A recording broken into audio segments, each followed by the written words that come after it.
Menurut Hugh Thomas, pembersihan tersebut menelan 2.000 hingga 4.000 nyawa melayang. Padahal mereka itu saudara sebangsa loh anjir. Ngalang-ngalai perang antar negara, Pak. BTW tank L335 Itali yang terkenal bosok itu cukup mewah ya nang kene ya. Soalnya kan skalanya perang saudara ngono. Tapi lek berhadapan ambek tank Inggris yo selesai, Bos. Selesai. Jadi wis diniati diratakno kabeh, Pak. Wis los ratakno wis.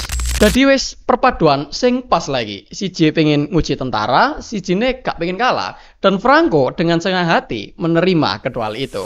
Oke, seusai kita membahas pribadi Francisco Franco dan sepak terjangnya hingga berhasil menjadi orang nomor 1 di kubu nasionalis, kali ini kita akan membahas Perang Saudara Spanyol yang merupakan salah satu perang saudara paling kontroversial dalam sejarah. Bagaimana tidak, di sini rakyat Spanyol dipaksa untuk melawan para tentara profesional yang melakukan kudeta. Jadi secara tidak langsung iki militer versus sipil, Pak. Dan iso ngimbangi anjir. Kerennya iso ngimbangi loh. Nah, buat Anda yang baru mampir ke channel ini, jangan lupa subscribe terlebih dahulu. Dan selamat datang di Indra Bercerita.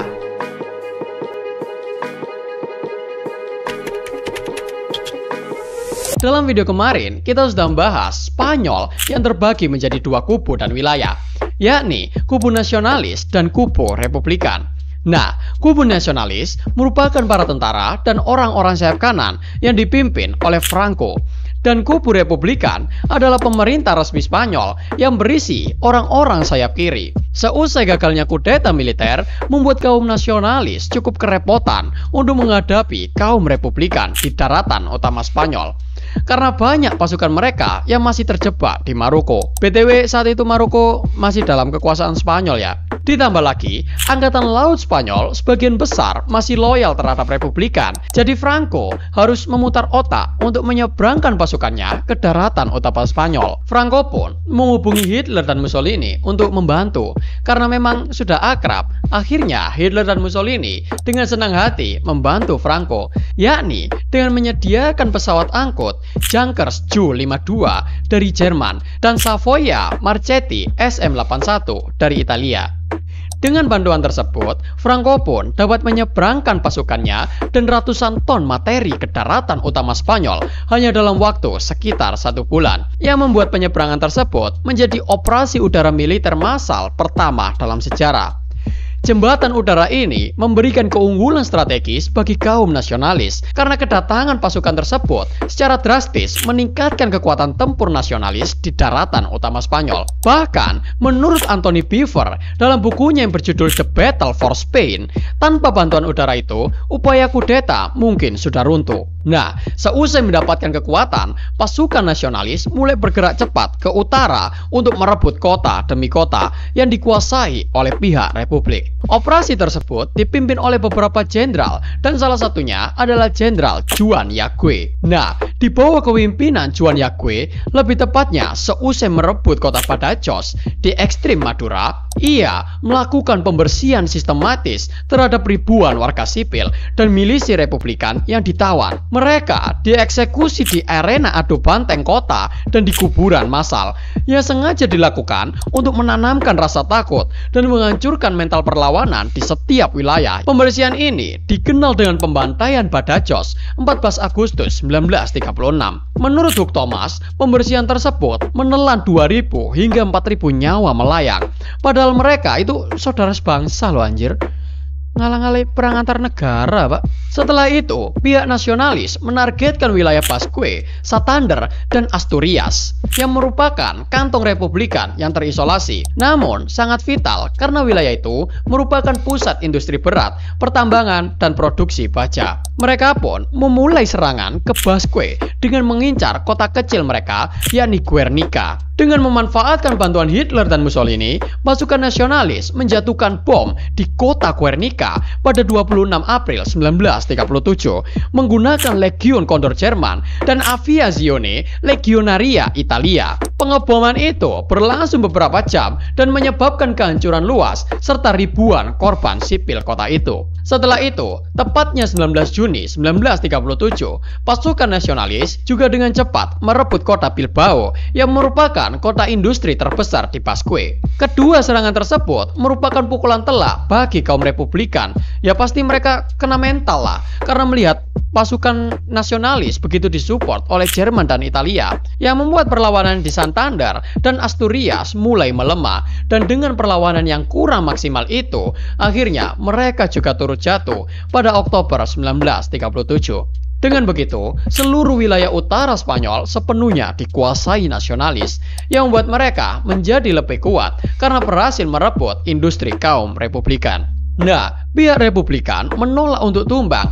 Mereka merencanakan untuk menunjukkan kekuatan mereka di hadapan nasionalis. Mereka ingin menunjukkan bahwa mereka juga mampu melancarkan operasi besar-besaran. Republikan menyadari seusai nasionalis menaklukkan daerah utara, pasti mereka akan menekan Madrid atau Aragon. Oleh sebab itu, Republikan melancarkan serangan ke Teruel yang merupakan simpul komunikasi penting antara wilayah nasionalis. Serangan Teruel terjadi pada 15 Desember 1937 dengan menerjunkan 100.000 pasukan di tengah musim dingin yang sangat parah dengan suhu di bawah titik beku.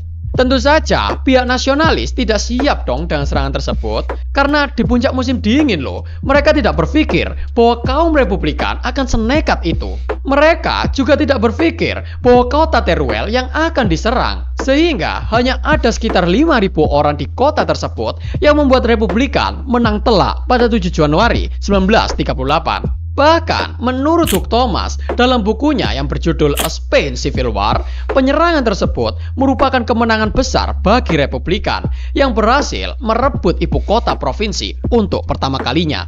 Franco yang mengetahui kekalahan tersebut tentu tidak tinggal diam dong. Ini merupakan tamparan bagi dirinya, sehingga ia memerintahkan untuk serangan balik besar-besaran guna merebut kembali Teruel. Franco pun mengerahkan pasukan cadangan berskala besar dan kembali menggunakan kekuatan udara Jerman dan Italia untuk menghujani kota tersebut dengan peluru tanpa henti dan serangan artileri yang menargetkan pertahanan Republikan. Tapi pihak Republikan juga menolak menyerah begitu saja, yang membuat serangan balik itu menjadi salah satu pertempuran paling brutal dan mematikan selama perang saudara. Bagaimana tidak, kedua belah pihak tidak hanya bertempur dengan brutal, tapi mereka juga harus bertahan dalam musim dingin dengan suhu hingga minus 20 derajat. AC 16 derajat aja loh, guys. Katuan bos, minus 20 derajat cuy. Beku. Akibatnya, ribuan tentara bukan hanya KO karena tembakan ataupun ledakan. Mereka juga banyak yang KO karena hipotermia dan radang dingin. Lah, radang dingin nang kene iki iso dimaklumi lah yo. Soalnya minus 20 derajat, Pak. Lah Italia kan. Mau bagaimanapun, pihak Republikan tetap tidak bisa menandingi kekuatan nasionalis yang mengakibatkan kota Teruel harus direbut pada 22 Februari 1938. Kekalahan itu mengakibatkan kerugian besar-besaran bagi Republikan, mengingat mereka menerjunkan tentara besar-besaran juga kan. Selain itu, kekalahan ini juga turut berdampak pada moral Republikan yang lagi-lagi melihat pihak nasionalis terus disupport oleh kekuatan asing. Sementara itu, posisi nasionalis menjadi lebih kuat karena mereka dapat menunjukkan keunggulannya dalam perang saudara itu. Nah, melihat nasionalis yang lebih unggul, mereka pun tak membuang-buang waktu dengan melancarkan serangan di front Aragon pada 9 Maret 1938. Dalam serangan itu, Franco benar-benar memamerkan kekuatannya dengan mengerahkan bantuan dari Jerman dan Italia, termasuk pasukan tank mereka, yakni Panzer I dari Jerman dan L335 dari Italia. BTW tank L335 Italia yang terkenal bosok itu cukup mewah ya nang kene ya. Soalnya kan skalanya perang saudara ngono. Tapi lek berhadapan ambek tank Inggris yo selesai, bos. Selesai. Nah, pihak nasionalis di sini menggunakan strategi serangan kilat Blitzkrieg, tapi ya skala kecil lah, dan terus mendorong Republikan hingga mencapai Laut Mediterania. Nah, serangan tersebut membuat Republikan jadi terpisah dua wilayah, yang mana Catalonia di timur laut termasuk Barcelona dengan wilayah tengah selatan termasuk Madrid dan Valencia. Tentu ini sangat tidak strategis dong, yo kebelah pak, sehingga mempersulit koordinasi komando dan memperlambat pasukan strategis kedua wilayah itu.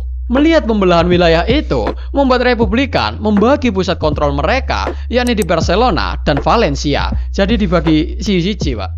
Mereka pun merencanakan untuk kembali menyambung kedua wilayah itu dengan serangan kejutan di Sungai Ebro. Menurut Paul Preston, dalam bukunya yang berjudul The Spain Civil War, Reaction, Revolution, and Revenge, selain menyambungkan kedua wilayah, pihak Republikan juga ingin meringankan tekanan terhadap Valencia dan memberikan pukulan telak pada nasionalis, sehingga memaksa mereka untuk duduk di meja perundingan. Pada 25 Juli 1936, lebih dari 80.000 pasukan Angkatan Darat Rakyat Republikan di bawah komando Jenderal Juan Modesto dan Mayor Vicente Jo melancarkan serangan besar-besaran. Mereka langsung membuat titik-titik jembatan menggunakan perahu ponton untuk menembus garis pertahanan nasionalis. Karena serangan kejutan membuat serangan ini tampak sukses di awal, karena Republikan dapat maju hingga puluhan kilometer dan merebut kembali kota-kota yang dikuasai nasionalis. Melihat serangan tersebut, Franco dengan cepat mengalihkan sumber dayanya untuk bertempur menghadang Republikan di Ebro dan melihat bahwa ini adalah kesempatan emas untuk menghancurkan mereka dalam satu pertempuran besar. Jadi Franco mikir, lah iki mumpung podo teko wis, ratakan saja bro, ratakan. Pertempuran itu berlangsung lebih dari 3 bulan yang membuatnya menjadi pertarungan yang paling brutal dalam perang saudara. Nasionalis secara sistematis dapat mendorong Republikan menghancurkan jembatan sementara Ebro dan mengepung mereka tanpa henti. Jadi wis diniati diratakno kabeh pak, wis los ratakno wis. Akhirnya pada November 1938, pasukan Republikan dapat didorong mundur hingga ke garis pertahanan mereka, yang membuat pukulan telak bagi Republikan. Mereka kehilangan puluhan ribu tentara dan hampir semua peralatan militer berat seperti tank, artileri, dan pesawat. Bahkan menurut Paul Preston, pertempuran tersebut merupakan titik balik akhir Republikan yang memastikan keunggulan kaum nasionalis. Nah, kekalahan-kekalahan Republikan mulai terlihat di sini karena mereka sudah kehilangan sumber daya dan motivasi seusai pertempuran tersebut. Franco pun mendorong mereka dengan penyerangan penuh seperti di Catalonia pada 23 Desember 1938. Lalu ke Barcelona yang tumbang pada 26 Januari 1939. Pihak Republikan beberapa ada yang masih melawan dalam pertempuran kota tersebut, tapi sebagian besar memilih untuk mundur. Mereka terus didorong hingga membanjiri perbatasan menuju ke Perancis dengan kondisi yang sangat mengerikan. Mereka kedinginan, kelaparan, dan kelelahan.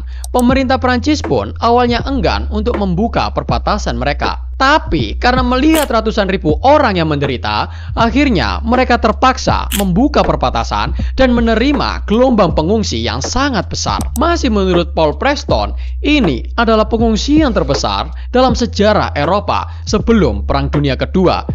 Ratusan ribu orang, cur. Padahal ini sih dalam satu sisi Republikan loh, sisi Barcelona pak, kurang dari sisi Madrid.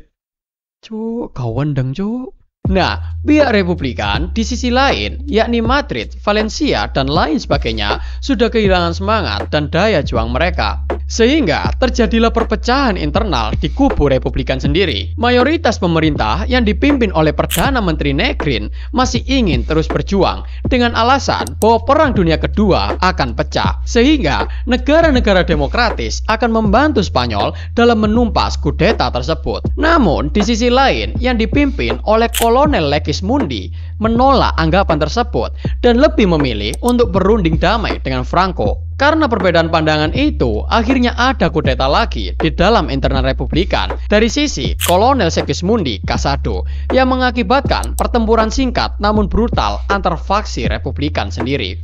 Jadi ono kudeta dalam kudeta, Pak. Ya lah jenenge wis acur ya. Bulat kabeh akhirnya. Franco yang sudah di atas awan wis tentu menolak segala bentuk negosiasi, Pak. Ia hanya ingin pihak Republikan menyerah begitu saja tanpa syarat. Tadi wis gak babi-bu, Pak. Wis jenenge wong wis menang ya, wis gak usah cangkem ngono lho.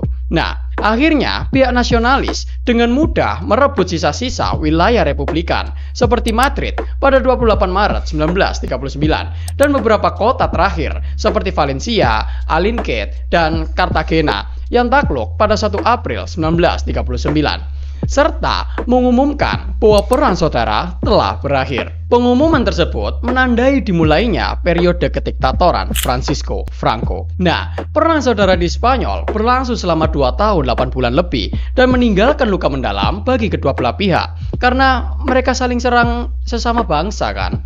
Nah, seharusnya pihak nasionalis itu bisa menang dengan mudah karena mayoritas mereka adalah militer kan, dan Republikan mayoritasnya masyarakat sipil, Pak. Kok bisa berlangsung hingga 2 tahun? Iki sakjane rada heroik iki alasane. Pada awalnya, terutama seusai kudeta militer gagal, pihak Republikan benar-benar mengandalkan semangat patriotisme anjir. Dadi wis modal ideologi tok, Pak. Modal semangat untuk membendung kudeta militer.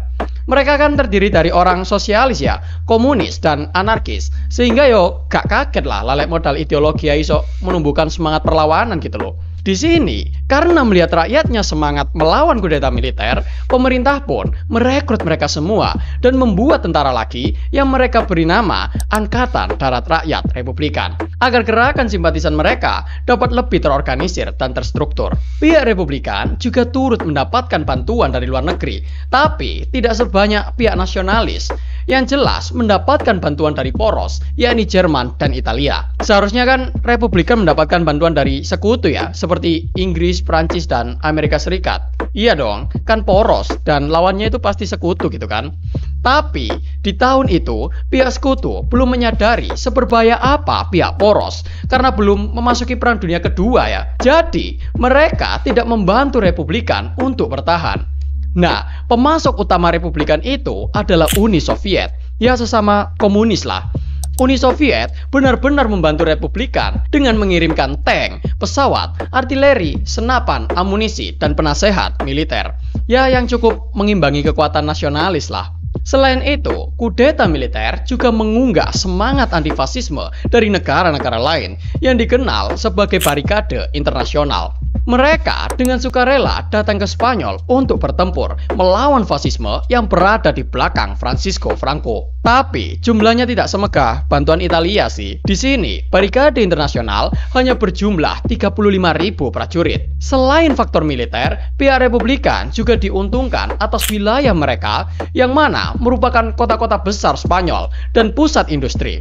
Sehingga selain menjadi modal ekonomi yang oke, di wilayah tersebut juga banyak populasi yang dapat direkrut menjadi tentara Republikan. Faktor-faktor tersebutlah yang membuat Republikan dapat mengimbangi kekuatan nasionalis. Oh ya, sebagai fun fact saja ya, bahwa perang saudara Spanyol tersebut juga menjadi arena percobaan bagi Hitler sebelum memulai Perang Dunia Kedua, dan juga menjadi persaingan kekuatan Italia yang tak ingin kelihatan lebih lemah dari Jerman. Jadi wis perpaduan sing pas lagi. Si J pengen nguji tentara, si J gak pengen kalah, dan Franco dengan senang hati menerima kedua hal itu. Oke, sekian pembahasan kita pada Perang Saudara Spanyol. Saya menyadari bahwa pembahasan tersebut banyak bolongnya, terutama dari sisi tragedi dan pembersihan kaum Republikan. Ya karena saya baru menerbitkan 2 playlist, yakni Hitler dan Mussolini. Tapi kena dolar kuning, Pak. Tentu sangatlah tidak elok dong untuk kreator kecil seperti saya. Nah, bolong-bolong itu monggo kita diskusikan di kolom komentar. Jangan lupa like, share, dan subscribe. Kita jumpa lagi di pembahasan kediktatoran Franco dan membedah dia itu pahlawan atau penjahat bagi masyarakat Spanyol. Terima kasih sudah menonton sampai habis dan sampai jumpa di episode berikutnya.